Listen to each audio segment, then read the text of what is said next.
The Cincinnati Bengals pulled a Friday night news dump, James. We've got to talk about Joe Wow. Mixon's new contract and what that He's means for back. what comes next. You are Locked On Bengals, your daily Cincinnati Bengals podcast, part of the Locked On Podcast Network, your team every day.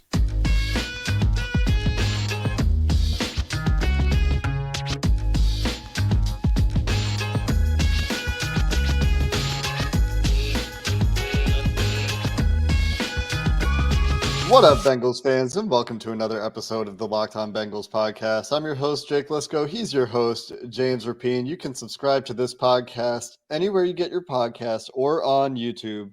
Be part of that first listen club. Be part of that everydayer club. And I've got news for you, everydayers. That job, if you consider it a job, which I hope you don't, gets a little bit more time intensive this week. Now we're back to a 5-day-a-week schedule here, as training camp is right around the corner. And this week we're going to get started with the Joe Mixon reworked. I'm going to be very specific about my word choice there for reasons we'll talk about later. Contract. We'll get into that. What's next for the Bengals, all this stuff in this episode of Locked On Bengals, which is brought to you by LinkedIn Jobs. LinkedIn Jobs helps you find the qualified candidates you want to talk to faster. Post your job for free at linkedin.com/LockedOnNFL. That's linkedin.com/LockedOnNFL. You can post your job for free. Terms and conditions apply. Joe Mixon took a pay cut, James. And not just a 1-year pay cut, a 2-year pay cut. And this tells you a number of things, but the details, according to Ian Rappaport, on Saturday, after the news broke on Friday night, late Friday night, from what I recall, in a true Friday night news dump, were a $4.39 million pay cut for Joe Mixon in terms of the base salary on his contract in 2023, and a $4.67 million pay cut the next year. There are $2 million in incentives available to Mixon this year, and that is going to lower his base salary to $5.5 million or so from the, well, you can do the math, $4.5 million more than that, right? With the ability to make $2 million of that back in incentives. So on face of it, a few big conclusions for me, James. Win-win, I think, for reasons we can get into. Tells you about the running back market. And honestly, I think there's a reason to give Joe Mixon credit here that we can get to a little bit later as well. But those are the three big things that jumped out at me. What jumped out at you? Yeah, first things first. And one, I'm just glad this is resolved because it felt uncomfortable for a lot of the offseason. And uncomfortable because anytime Mixon was brought up, it became a firestorm one way or the other, whether it's in our YouTube comments or across social media. And I don't like that.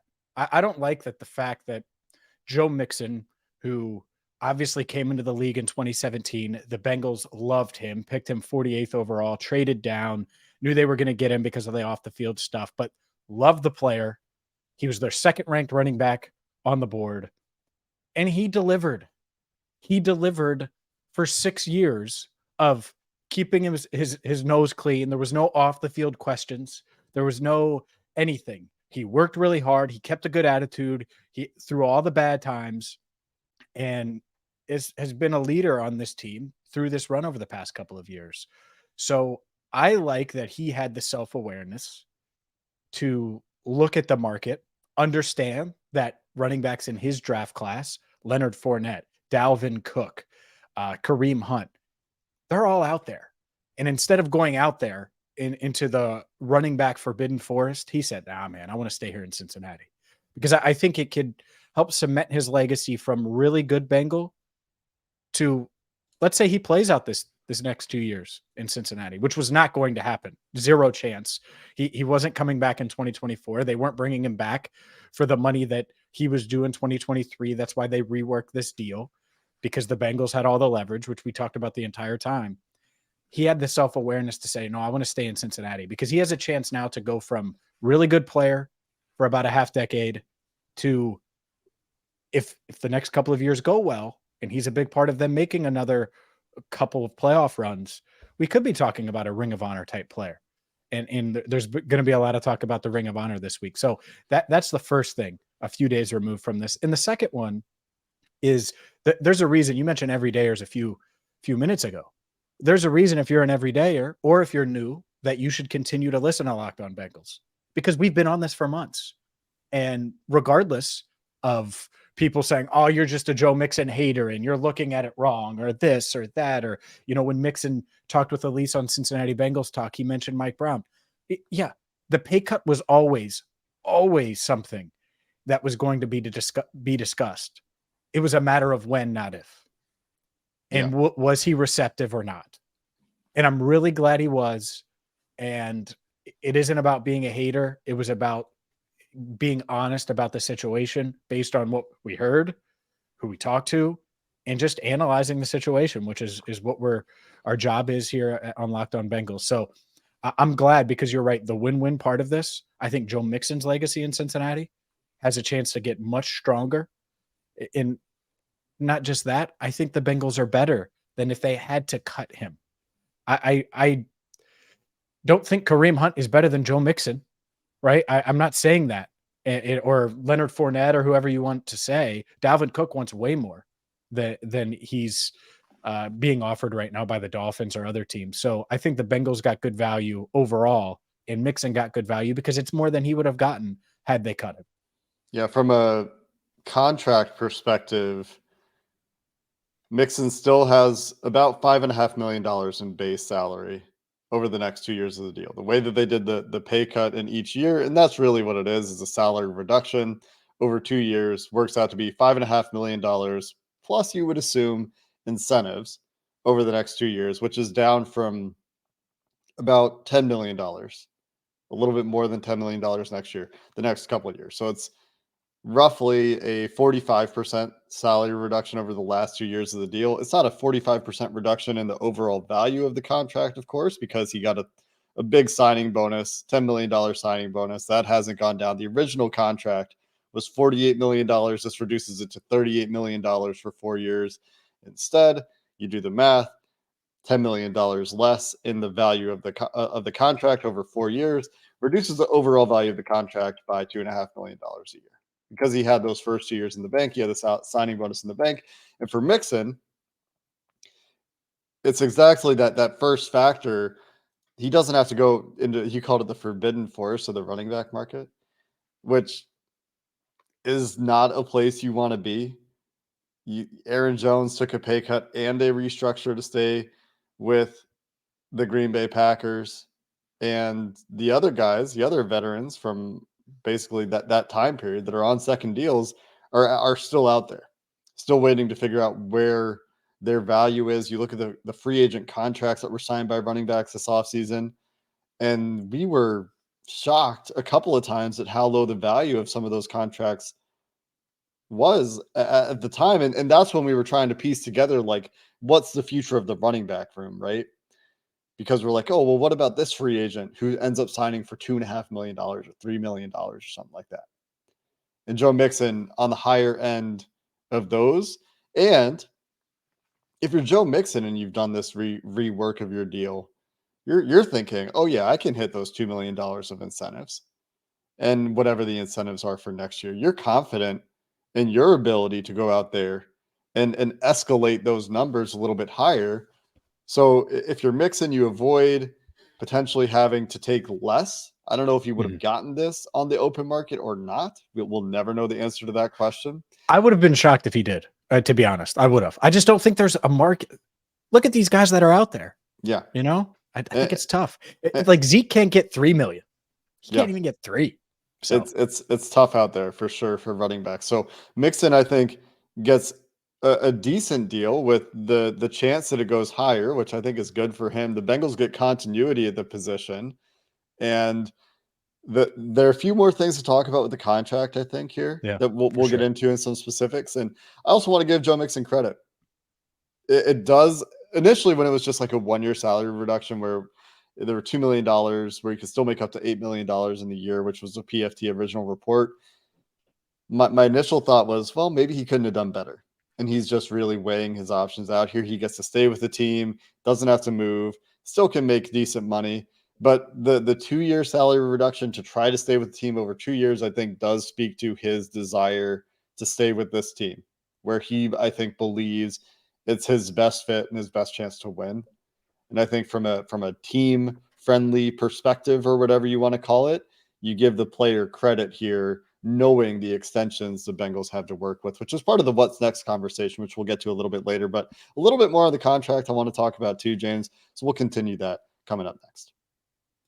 Today's show is brought to you by LinkedIn. These days, every potential new hire, and maybe the NFL should use LinkedIn when they scout these running backs that are out there in the forbidden forest, because it can feel like a high stakes wager if you're a small business or a large corporation like one of the 32 NFL teams. You want to be 100% certain that you have access to the best qualified candidates available, and that's why you have to get LinkedIn Jobs. LinkedIn Jobs helps you find the right people for your team faster. They have simple tools, screening questions that make it easier to focus on candidates with just the right skills, experience that you can target to make the right hire. It's why small businesses rate LinkedIn Jobs #1 in delivering quality hires versus leading competitors. LinkedIn Jobs helps you find the qualified candidates you want to talk to faster, and you can post your job for free at linkedin.com/LockedOnNFL. That's linkedin.com/LockedOnNFL to post your job for free. Maybe Zeke, Dalvin Cook, the forbidden forest running backs, well, they should post a wanted ad or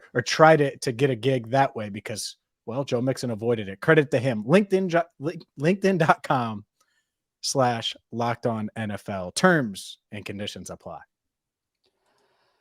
All right, James, let's do a little nitty-gritty conversation here about this contract. Can we talk about this for a second? Sure. I love that you were so passionate. Jake Lisco records a 7-minute video about what he's about to talk about. He was late for dinner. Follow up from the Orlando Brown night, same date.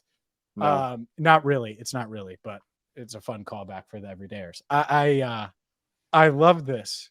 And you were like, all right, it won't let me upload to Twitter. How do I post it on his personal YouTube? It's on Twitter now, but you're ready to go. You want to talk about restructure. Is it a restructure? Is it not a restructure? There's a reason you said rework and pay cut and salary drop, because it's not a restructure. Yeah. So to be clear, people think I'm being negative about this. To be clear, first off, what the Bengals did is much better for them than a restructure. And we'll talk about why that's the case. Or maybe you've watched that 7-minute unlisted, by the way, YouTube video. If you want the link to it, you'll have to find it on my Twitter feed. I'm not doing that to make money or whatever on the side. I just wanted to have an explanatory option available for those that were interested. Paul Dehner on Friday night tweeted that, add this to the list for the new Bengals. Cincinnati has never restructured a contract. There have been offers, none agreed upon. Now a Mixon restructure. Amazing, the lack of precedent to so many things they've done in recent years. I would say, by the definition that most people are using when they say the Bengals have never restructured a contract, the Bengals have still never restructured a contract. What the Bengals have done is much rarer. You don't see this very often, and better for the team. What a restructure does, by definition, and if you don't care about the nitty-gritty of NFL contracts, you can probably skip forward a couple minutes right here. But no, first off, hell no. Don't skip forward. Keep going. Well, you can give disclaimers. What a restructure is in the NFL, educate yourself, is converting base salary or roster bonuses, both of which are non-prorated parts of the deal, which are scheduled to be paid per game or in a roster bonus in a lump sum payment at a certain time of year, into a signing bonus. And what does that mean? It means that, one, that player does get that money most of the time faster if it's base salary that's converted, which is usually why players are on board for this, because it takes, a per game payout into a signing bonus, which means they get their money earlier and it's guaranteed and all that stuff. But what that also does is it spreads that cap hit out. So if you do a full restructure, which is taking all of their base salary, converting it to signing bonus, it would take, say, $10 million and spread it out over the rest of the contract up to 5 years. They can even have void years to take it up to 5 years to really push that cap hit out into the next year or 2 years later. And that means that if you were to restructure a deal in that sense, it would increase the cap hit for the following years, reduce the cap hit in the current year, and it would make more of that money in future years a potential dead cap hit if the team chose to move on from that player, because the signing bonuses are the prorated signing bonus is what the dead cap is for a player when he is cut. So if the Bengals would have done that with Mixon, and we don't have full details yet, so it's possible, but by the time you listen to this, that they actually did do a restructure, and I'll be wrong. But what's been reported so far is just a salary reduction. If the Bengals had done that, that would mean that Mixon's cap hit next year would go up instead of down, which is not their goal here. And it would mean that there's no cash savings. The Bengals save both cash and cap space here. So we've been critical of the Bengals before, and this is why this matters even a little bit, if you don't think this matters at all, for never doing a restructure, which can be used to increase cap space in a current year at the expense of future years to fit an extra player. They still haven't done that. But what they did is better because it has none of the downsides of a restructure and all of the upsides in terms of reducing the cap hit. So what they did is better, but if you're out there saying that the Bengals have now restructured a contract and they've done something new Bengals, that is not the case, I would argue, because you see all the time players are offered salary reductions or they get cut. And in the past, the Bengals have just cut players who haven't been willing to take a salary reduction. I think Giovanni Bernard is an example of this in recent history. Well, restructure wise, if they had restructured, the difference between a restructure to me is the player has leverage. You do it to benefit the team, and the team's like, hey, Jamar, you're great in 2027. Jamar, you're great. Let us do this so we can free up some money here. We don't want to cut you, but can you help us out? We see it. Tom Brady did it a ton. I think you'll see quarterbacks with these contracts do it at times, and we've seen that certainly. Deshaun Watson in Cleveland has done that's a restructure. Where the player has leverage because they're still good most of the time. And it doesn't change anything for the player, to be clear. Like they're still getting the full amount of the money. It's just an accounting mechanism, which is a really weird definition thing. Yeah, and so it probably shouldn't be called restructure. There should be another word, because when you on the surface look at what the Bengals did with Mixon, they restructured his contract. The structure is different. It's, I get why fans would think that and say it, and it would be used, and it's easier to say and understand that way. That said, I would have crushed them to do that. And I don't think that was ever on the table. It was simple: cut or pay cut. And the part that I think Joe Mixon deserves credit for, it could have been a 1-year thing. And instead it's 2. And I think there's a pretty decent shot, if he plays well this year, that at age 28, he'll be 27 at the end of this month, at age 28, that he's on the roster next season because of that. So I think this was just going back to the initial point. It's a win-win, even though it's not a restructure. Technically, by NFL definition, by an NFL term, this is exactly what needed to happen for, I think, everyone to feel good about the situation, because you weren't going to make him, and he was the 3rd highest paid running back in the league. You weren't going to do that. It was not going to be the case this year. And the other part of this, and we've talked plenty about Burrow's extension potentially coming soon. You do wonder now if that next hat drops in Burrow, Higgins, you can get some of these contracts done because you free up some cap space now to throw, maybe at a Higgins deal. Obviously, Burrow, I think regardless, they were going to find a way to get that done. But now it gives you a little bit more flexibility if you're trying to get Cinco, number 5, done as well. Yeah, that's part of the what's next conversation for sure. And we should talk about that. We should talk about what's next in the running back room. Some people looking at veterans like, oh, well, maybe they take that space and they spend more money on running backs, which I don't think was the goal here. But we can talk about what that possibility would be, because there's still some questions about who's that pass blocking back. Last thing I'll say about the restructure thing, if you care about this at all, it's truly just a definition thing, right? Like the standard definition of a restructure, if you Google it, is just to organize differently. Joe Mixon's contract is now organized differently. There's less stuff in it. But what it means in the NFL is By organized differently, it means you're just moving money, not removing money. And so if that's the distinction that helps somebody, or if you just don't care and you don't want to talk about it anymore, fine. We won't talk about it anymore. We'll talk about what's next for the Cincinnati Bengals running back room and what's next for the Cincinnati Bengals in terms of contracts, because while it's only a few $1 million, this does have an impact on some of those extensions you just talked about, James. We'll finish the show with those two topics coming up next. Let's dive into those potential extensions, what this means. Look, $3-4 million in cap space, that's not going to be the difference with Burrow. But I think what it does is it lightens the load a little bit, gives them a little bit more flexibility cap-wise to maybe get both done. And you look at the potential Higgins deal, it could and would at 24, he signed a 3-year deal like Terry McLaurin did, like some of these other receivers did in that age range. I think that's certainly a possibility. And so now if you're the Bengals, I think you could do that, which is kind of ideal when you think about paying Jamar and T and spacing it out. I think a 3-year extension makes a ton of sense. I think it would work. I think you could keep him in town for the foreseeable future. At the same time, he tests the market again in his prime.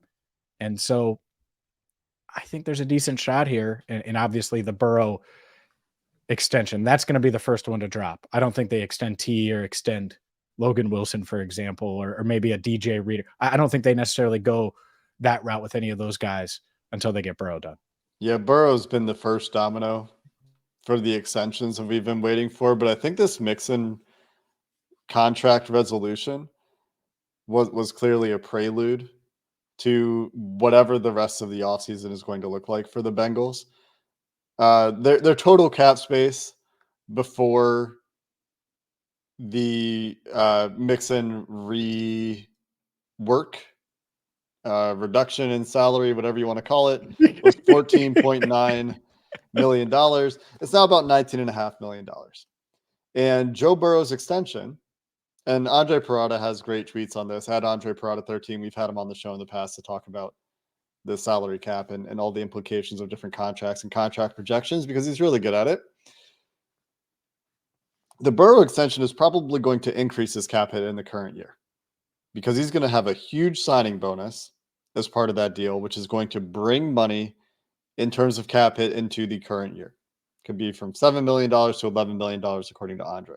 If you only have $14.9 million free against the cap, and then you add $10 million, well, now you're at $4.9 million or so, $5 million or so for the whole season, which is not a number that the Bengals love to work at. And if you're also trying to get an extension done with T, which would also have an increased cap hit because of that signing bonus in the current year, then you might be able to use that space to get both of those done. And so that's where it's only $3 to $5 million, $5 million roughly, $4.5 million that the Bengals free up with Joe Mixon and this salary reduction. But while it doesn't sound like much, it could make a big deal for those two extensions in particular, and potentially other extensions if the Bengals are interested in working on any of those as well. So yeah, I do think that while it sounds small, does make a difference. As far for as their comfort level and how they operate, for sure. But yeah, let's get to the running back room, the rest of the running back room. Yeah, so as far as the rest of what's next, Mixon is on this team this year, 100%, is going to probably have a very similar role to the one that he had in 2022. That's that continuity for this team, the familiarity and the efficiency that this running game had running out of the shotgun, week 5 on, really the second half of the season last year. They get Mixon back to continue to spearhead that attack on the ground. Chase Brown, Chris Evans, Travion Williams, got to work out the rest. Because I don't think, we've talked about other running backs, I don't think that they're going to save money on Mixon's contract and then turn around and spend that money again in the running back room. I think that there's a path for that, but I don't think as of now that's the plan. It would be like a waiver claim as opposed to going out proactively and getting a free agent. Unless they get into camp and they're like, man, we don't have the guy that we need. And I think that's it now. Who emerges? Is Travion Williams the pass blocking back? I think he's the favorite. Does Chris Evans take a step? He's the best route runner in that room, has great hands. I certainly think, and that aspect could offer you something, but not if he can't pass block. And that's the part that really stinks. Does Chase Brown say, I'm the most explosive guy in this room, I'm going to learn to pass block, and emerges as that guy? That would be, I think ideally, that would be what would happen. Is Brown would emerge and get on the field a ton for it. Because right now I would guess like 20% of snaps. Like if I had to project for the season for Brown, 25. But if he's pass blocking and can take over that role at some point, maybe it's higher. But I think it's a competition there. But as of now, I think their plan is to stay in-house. Doesn't mean that they won't address running back. But given what's out there, I don't think they were jumping for joy at giving. And I know they weren't, obviously, because he would be here if they did. Zeke Elliott, $3 million, or Leonard Fournette, a couple of $1 million. And that's why they reworked Mixon's deal. They would have went that route if they had to, if Mixon said no. But instead, I think they're going to go with Mixon, and then it'll be a true running back by committee behind him, where I don't think it's a true number 2 like it was last year with Samaje Perine. I think Travion Williams and Chase Brown and maybe Chris Evans gets in that mix, but that we could see 2 guys split those Perine snaps. I think that's a very real possibility this season. Yeah, maybe until one emerges, maybe until one wins that job outright later in the year. Maybe there are sub package. Maybe it's week 2. Like it could happen quick. You never know. It could for sure. And as long as they don't get into a position where there's a tell, like Mixon is off the field, Travion Williams is on the field, they're going to keep him into pass block. Mixon is off the field, Chase Brown is on the field. They're going to try to use him to run the ball or something like that. As long as you don't get obvious splits like that, it doesn't really have a huge impact on your team in terms of which running back is on the field. Something that, you think about early last season, the under center shotgun splits and being too much of a tell, giving the defense too much information pre-snap is something that you probably want to avoid. But it is going to be a battle, and it is going to be something that's very interesting to watch in this preseason and training camp. You hear coaches talk about this all the time. You heard Brian Callahan talk about this when we talked about Chase Brown. They just don't know yet. They need to see him doing it in a game with pads on, with things mattering, to really have a feel for how those mental reps will translate into the physical aspect of the game and see how he does with that. Will be very interesting. Hard to say what's going on with Chris Evans, though. A lot of people keep wondering. Here's a stat for you last year, James. Chris Evans didn't take a ton of snaps on offense last year. Nope. Took 5 times as many snaps in a receiver alignment as he did in a running back alignment. Had 3 backfield snaps to 15 snaps out wide. Travion Williams, by comparison, 32 backfield snaps to 5 snaps lined up in a receiver alignment, which tells you what they're thinking about Chris Evans as his use fell off over the year. Yeah, if he could show and earn their trust as a pass blocker, man, he would be in a lot. And as a runner, right? Think about the preseason last year where he had those issues in the running game, and we've talked about that too. That's fine. I think Chase Brown takes those snaps. I think he's the runner. Yeah. Right. And so he has the edge. Like, I think it's Travion early because he's a veteran. But let's just use New Year's Eve. There's plenty of Bengals Chiefs smoke always. Who is the Bengals pass blocking back on New Year's Eve? I would say the favorite for me would probably be Chase Brown, because I think he does have the intelligence and I think he will pick it up pretty quick. It's for a rookie, because he's going to be on the field and give them a level of explosiveness that none of these other running backs have as a runner, for sure. None of those guys bring, including Mixon, what Chase Brown brings as a runner. You mean Ezekiel Elliott isn't going to be the Bengals pass protecting back in December? Hey, I don't think so. I think there's a running back in Kansas City, actually, that has a higher percentage chance of being that guy. You think he's going to get cut? I don't know. I don't know if Clyde EdwardsHelaire will get a cut, but if so, I would be shocked if the Bengals weren't interested. I will say that much. I mean, you can see why they would want to keep him. He was a first-round pick for them. I would keep him, but he was so far down in the pecking order by the end. I still think he's valuable. Mm-hmm. He wasn't worth a first rounder. I think he's a valuable player. And I would expect to see him in stripes next year if he just plays out this year in Kansas City. I would be so. Yeah, all right. Why not? All right. Calling your shots. We can come back to this clip if Clyde EdwardsHelaire is a free agent next year. Remember when Zach was gassing up Joe Mixon, and I think he was being truthful, and I waited 30 minutes in to do this, and I said they're still going to ask him to take a pay cut. Remember, I was like, man, and I don't think there was any psychology behind it, but I think they all knew what the scenario was. Not that Zach didn't value Mixon. I think they just knew. Let's be honest about the situation, and so. Yeah. And you think about what Jay said last week. It is now last week. It wasn't last week when I said this on Twitter. I tweeted it. It was like Friday 2 days night. Ago. Time for me is a pretty weird thing. But I came after you on the Locked On Bengals account. People thought you were tweeting yourself. It was so good. Did they? So good. I didn't see that. So someone did. Like, are you having a conversation with yourself, Jake?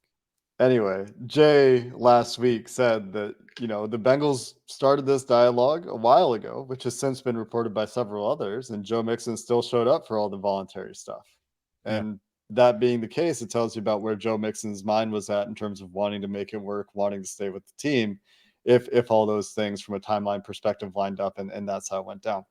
So, I thought that was pretty interesting. So we got some big news. It was on a Friday night. It was a news dump. Obviously, people are going to pay attention to it. You can't really sneak news out anymore if you're the Cincinnati Bengals. AFC Championships 2 years in a row, Super Bowl appearance 2 years ago, Super Bowl contender. You don't get away with that anymore. So everyone picked it up. It was discussed. We get to talk about it today. Training camp. What, about a week from today? Is that right? Tick, 10 days. A week from today. We're recording this on Sunday. The 26th is the first practice. Yeah. A week from today is rookies reporting. The 25th, veterans report 26th. Got first practice. And then just a week from then, James, I am flying to the great city of Cincinnati. Here we go. We about to eat all the food. Hey, you better bring that appetite. We have to appetite. We have to plan a thing. We'll plan a thing. We'll talk. Plan a thing. We'll see if we can plan a thing. Hopefully we can plan a thing. How many shots will Jake Lisco do at the thing? 0. Spoiler. That's going to do it for this episode of the Locked On Bengals podcast. We have, like I said, training camp coming up in the near future. And so we will do some training camp preview work, James. A lot of training back to 5 days a week. I'm fired up. I'm excited for it. Every dayers, buckle up. If you're new, buckle up, because no one else is doing every day like Locked On Bengals. That is 100% true. Plus, we got Ring of Honor this week. We'll talk about whoever is announced as the two newest Ring of Honor candidates. Calling my shot. Spoilers. Come on. I'm calling my shot. I have no idea. You think they tell me? I have no idea. Until next time, thanks for listening to this episode of the Locked On Bengals podcast. Hoo day, and have a good one.